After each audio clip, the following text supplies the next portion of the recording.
एक कहावत है पुरानी, भूको ब्राह्मण रोवे और भूको ठाकुर सोवे। क्या? भूको ब्राह्मण रोवे और भूको ठाकुर सोवे।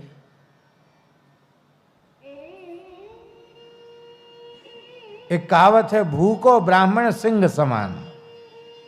भूको ब्राह्मण सिंह समान। इसलिए भैया खूब चकाचक ब्राह्मणों को कोई पूजा पाठ अनुष्ठान कराओ तो उनको खूब बढ़िया चकाचक दूध मलाई रबड़ी और फल जो कुछ भी खिलाना पिलाना हो। और नहीं बेचारे भूखे प्यासे परेशान हो रहे हैं, उनका मंत्र जप में मन नहीं लग रहा है, उनका भागवत के पाठ में मन नहीं लग रहा है, उनका मूल पारायण में मन नहीं लग रहा है, तो यजमान के कर्म की सिद्धि भी फिर नहीं होगी। पर इतना भी नहीं खिला देना चाहिए कि वो कर्म ही न कर सकें, शुद्ध सात्विक रस जिससे उनमें निर्बलता ना आवे, बस ये बात ध्यान में रखें। आप लोग हमारी बात मानेंगे तो नहीं, मत मानो, अपने को तो कहने की ड्यूटी है, कह देते हैं। स्वयं अनुष्ठान करो अथवा किसी ब्राह्मण से अनुष्ठान कराओ। जितनी देर ब्राह्मण अनुष्ठान में दीक्षित है, चाहे ब्राह्मण हो और चाहे आचार्य हो, उनको मोबाइल से दूर कर दो। ना आचार्य के हाथ में मोबाइल रहे और ना यज्ञ में कर्मकांड में दीक्षित ब्राह्मण के हाथ में मोबाइल रहे। उसी समय आचार्य जी का फोन आ गया, हेलो हेलो, और उसी में कितनी बार तो संकल्प का जल ही सूख जाता है। तो संकल्प की पूर्ति कहां से होगी भैया? इसलिए बहुत विनम्रता से ब्राह्मणों से कह दो, महाराज हम कर्म कांड तो जरूर कराएंगे। यजमान भी ऐसा ही करे। हाँ, यजमान भी अपना मोबाइल टोबाइल सब बाहर रख दे, उतनी देर के लिए कोई स्पर्श नहीं, और ब्राह्मण भी। अब तो ऐसी भी परंपरा आ गई है कि कथा कह रहे हैं, हेलो हे कथा बाँच रहा हूं, रहने दे, पीछे बात करूंगा। अब ऐसी भी परंपरा चल गई है, भैया कथा बाँच रहे हैं, ये माइक में दुनिया सुन रही है, वो कहीं टीवी की कथा है तो कहाँ कहाँ तक लोग देख रहे हैं। ये तमाशा धर्म का हमें नहीं करना चाहिए। तो ये ब्राह्मणों को सुंदर प्रभाव, लेकिन अनुष्ठान अत्यंत मर्यादित होना चाहिए। और एक बात प्रसंगवश हम कह दें, देवताओं के सामने कलश स्थापन हुआ है, सर्वतोभद्र मंडालादि देवता स्थापित हुए हैं, पुराण साक्षात भगवान का वांग्मय विग्रह है वो स्थापित हुए हैं, और हमने हाथ में जल लेकर संकल्प लिया है। तो जो भी जप पाठ का संकल्प लिया है उसका आद्योपांत उसका निर्वहन होना चाहिए। यदि आपने हाथ में जल लेकर यदि ठीक से जप पाठ नहीं किया, पूरा जप पूरा पाठ नहीं किया, मर्यादा से नहीं किया, तो यजमान की श्रद्धा का फल तो यजमान को मिल जाएगा, पर ब्राह्मण को अपने कुल कुटुंब खानदान सहित उसका दुष्परिणाम कितने जन्मों तक भोगना पड़ेगा, इसका ब्राह्मण विचार नहीं करते हैं। इसलिए कर्मकांड में यदि बैठे तो संपूर्ण पारायण करें, किसी भी स्थिति में उसमें बेईमानी नहीं करनी चाहिए। क्यों कि झूठ बोलना एक दोष है, फिर प्रतिज्ञा पूर्वक असत्य भाषण, साथ में जल लेकर आपने संकल्प लिया है, आपका वर्ण हुआ है, तब आपकी जिम्मेवारी हो गई कि कर्म आपका सविधि संपन्न हो। एक गांव में भैया जी, सच्ची घटना सुना रहे हैं आपको, एक गांव में हमारे शरीर के पूर्वाश्रम के पितामह पंडित सरयू प्रसाद जी एक गांव में गए। उनके यजमानों का गांव था, तो यजमानों ने गुरु जी का, पंडित जी का स्वागत किया। बोले महाराज क्या करें, हमारा कुटुंब बहुत बड़ो है, और एक दो बालक नहीं 8 बालक ब्याह के योग्य हैं। कितने? एक ही कुनबा में एक ही परिवार, ऐसा होता है कई बार, बड़ा परिवार होता है, तो 8 बालक विवाह के योग्य हैं। पर कोई दांत देखवे वारो ना है कि कितेक दांत को छोरा है गयो, कोई देखने वाला नहीं। बड़े परेशान हैं, प्रतिष्ठित आदमी हैं, बेटी वाला तो सब जगह घूमता, बेटा वाला घूमे तो थोड़ी बेइज्जती की बात है। तो आप कुछ पाठ कर दो, इन बालकों का विवाह हो जाए। तो बाबा बोले भाई संपुटित पाठ में बहुत श्रम होता है और अब हमारा वृद्ध शरीर है, एक का तो हम कर सकते हैं, 8 का नहीं कर सकते। बोले महाराज परिवार तो एक ही है, आप 8 का संकल्प, 8 के लिए एक पाठ का संकल्प करो। आप जैसे सदाचारी ब्राह्मण, धर्मशील ब्राह्मण करेंगे तो काम पूरा हो जाएगा।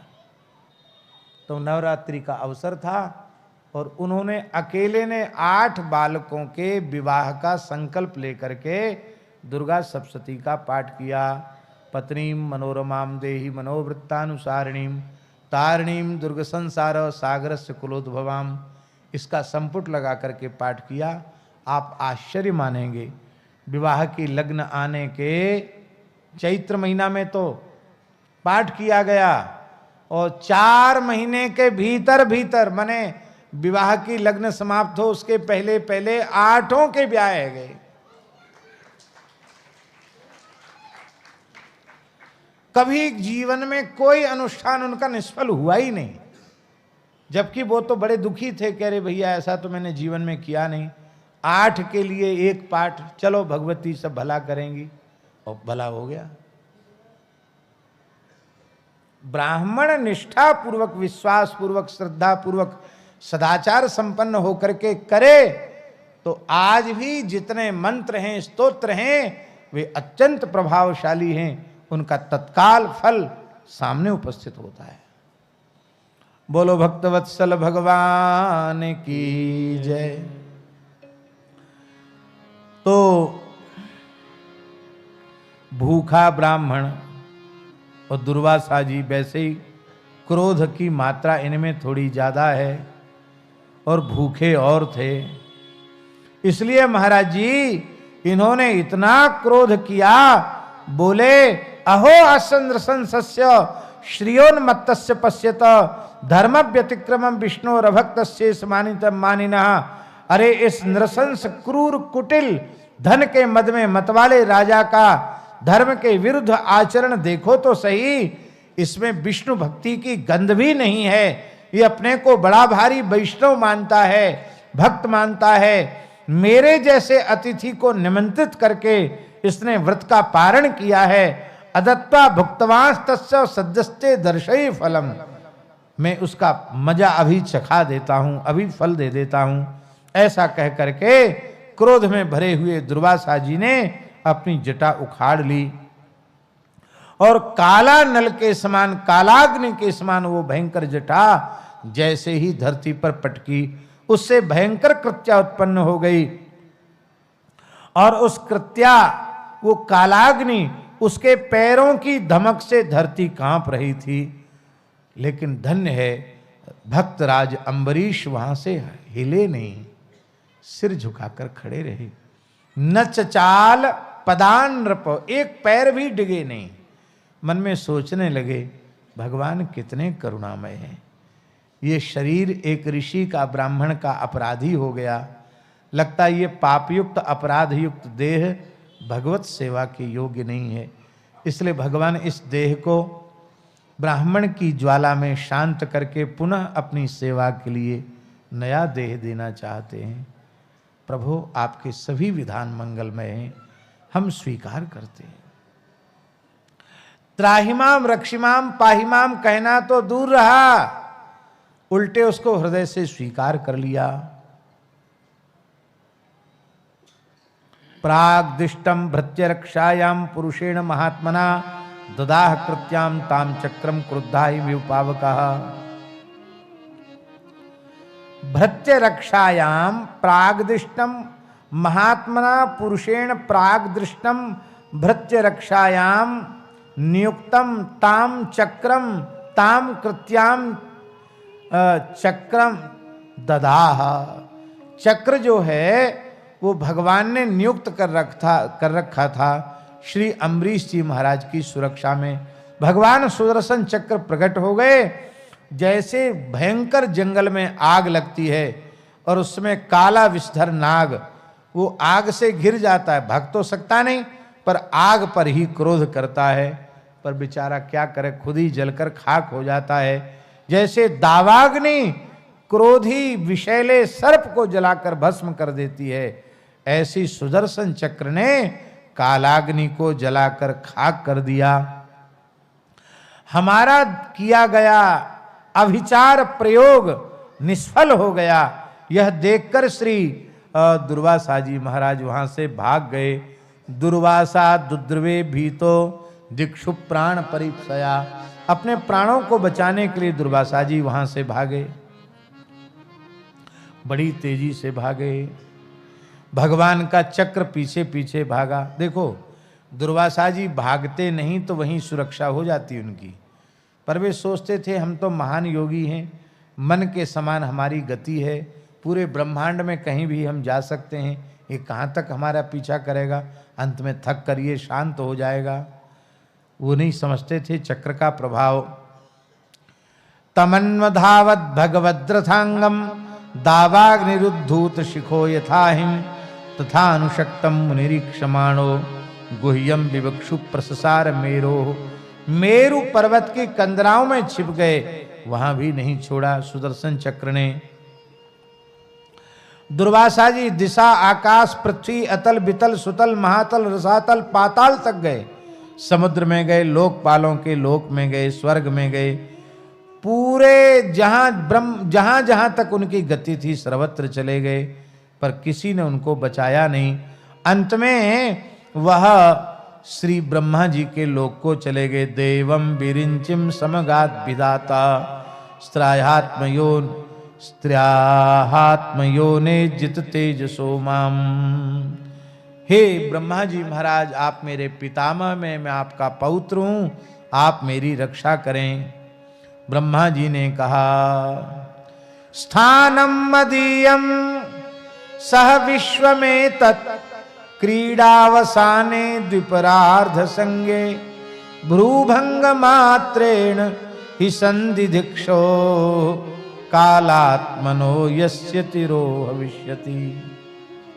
ऐसी बात परम भागवत ब्रह्मा जी ही कह सकते हैं। ब्रह्मा जी ने कहा कि दुर्वासा, जब मेरी 2 परार्ध की आयु पूर्ण हो जाती है, 100 साल की आयु है ब्रह्मा जी की, एक परार्ध 50 साल का, द्विपरार्ध माने 100 वर्ष, 100 वर्ष की आयु पूरी हो जाती है तो मैं भी नष्ट हो जाता हूं, मेरा लोक भी नष्ट हो जाता है। यह सारा ब्रह्मांड जिनकी भ्रूभंग से, भ्रकुटी टेढ़ी होने से नष्ट हो जाता है, मैं और मेरा लोक भी विलीन हो जाएगा। देखो दुर्वासा जी, अहम भवो दक्ष भृगु प्रधाना, मैं ब्रह्मा, शंकर जी, दक्ष, भृगु आदि ऋषि, प्रजापति, भूतेश्वर, देवेश्वर, ये सब के सब भगवान के बनाए हुए नियमों में ही आबद्ध हैं। उनकी आज्ञा का पालन करते हुए हम संसार में अपना अपना कार्य करते हैं। भगवान ने जिसको जो सेवा सौंपी है सब अपनी अपनी सेवा करते हैं। इसलिए हम भक्त द्रोही को बचाने में समर्थ नहीं हैं। भक्त से द्वेष करने वाले की हम रक्षा नहीं कर सकते। प्रत्याख्यातो विरिंचेन, ब्रह्मा जी बोले भगो भगो यहां से, हमारा लोक भी प्रलय नष्ट हो जाएगा। समझ में आई बात? माने ब्रह्मा जी के कहने का सही ये था कि हमारी अभी 50 साल की उम्र और बकाया है, हाँ, अभी हमको मत मारो, भगो यहाँ से, तुम खड़े रहोगे तो हमारा लोक पहले ही नष्ट हो जाएगा, हम भी जल के भस्म हो जाएंगे, चले जाओ यहाँ से। तब दुर्वासा शरणम यातः सर्वम कैलासवासिनम, भगवान शिव की शरण में आए दुर्वासा जी।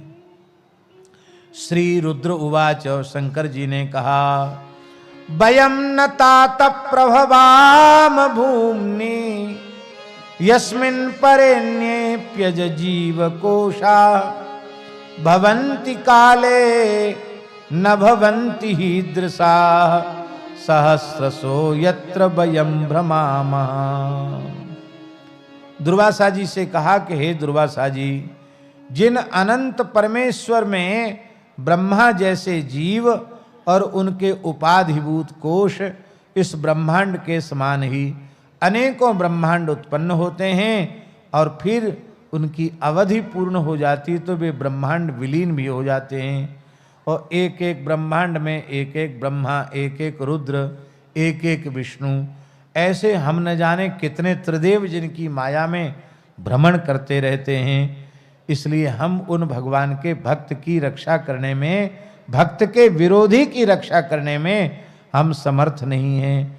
इसलिए भक्त के विरोधी को आश्रय देने का मतलब है भगवान से विरोध लेना। हम भगवान के विरुद्ध नहीं जा सकते।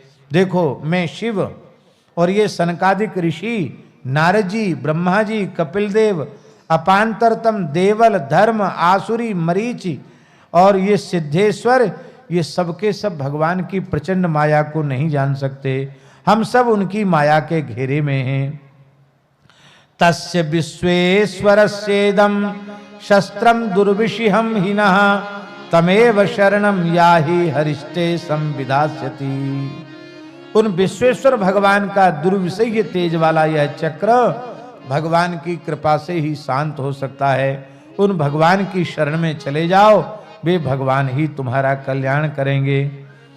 श्री दुर्वासा जी वैकुंठ गए। देखो दुर्वासा जी की कितनी सामर्थ्य है कि इसी शरीर से वो वैकुंठ तक जा सकते, इतनी सामर्थ्य है दुर्वासा जी की। वैकुंठ चले गए। वैकुंठाख्यम यदध्यास्ते श्रीनिवास श्रियास। श्रीनिवास भगवान जहां विराजते हैं वैकुंठ में, वहां पहुंच गए। भगवान के चक्र से उनका शरीर जल रहा था, वे थरथर कांप रहे थे। भगवान के चरणों में पड़ गए और तत्पाद मूले पतितस्वे पतुः आहाच्युतानंत सदीप्सित प्रभो कृतागसम मावहि विश्वभावन। हे भगवान, हे अच्युत, मैं अपराधी हूँ, आपकी शरण में हूँ, मेरी रक्षा कीजिए। आप संपूर्ण विश्व के जीवन दाता हैं। हे प्रभु, आपका प्रभाव न जानने के कारण ही मैंने आपके प्राण प्यारे भक्त का अपराध कर दिया है। आप मुझे कृपा करके बचाइए, क्योंकि आपके नाम की ऐसी महिमा है। आपके नाम का उच्चारण करने मात्र से नारकीय जीव भी मुक्त हो जाता है। अजानताते परमानुभावम कृतम मयाघम भवतः प्रियाणाम विधेहि तस्यापचितिम विधातर मुच्चेत यन्नाम युदतो नारकोपी। दुर्वासा जी बोले, हम आर्त हैं, आप आर्तत्राण परायण हैं। भगवान बोले, बिल्कुल ठीक कहा आपने। आर्त माने दुखी, हम दुखिया के दुख को दूर करते हैं, पर जो मेरे भक्त को दुखी करके और फिर जब दुखी होता है उस दुख की निवृत्ति चाहता है, तो मेरे में सामर्थ्य नहीं है। मेरे भक्त को दुखी करके कोई सुखी हो जाए, मैं भक्तापराधी को दुख रहित नहीं बना सकता। बोले, महाराज मैं ब्राह्मण हूं, आप ब्रह्मण्य देव हैं।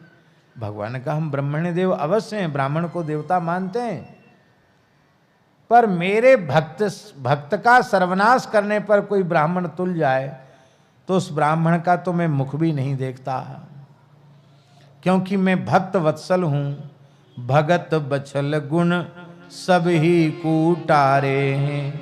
बड़ी प्यारी बात श्री प्रियादास जी महाराज ने कही है। जय जय श्री राधे। बहुत प्यारी पंक्तियां हैं।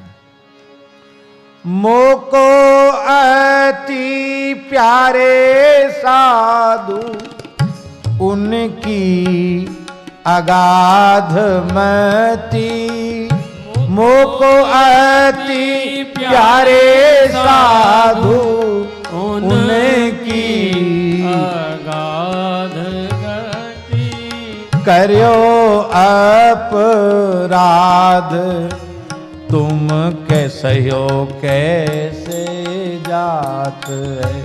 हाँ करियो अपराध तुम सयो कैसे जात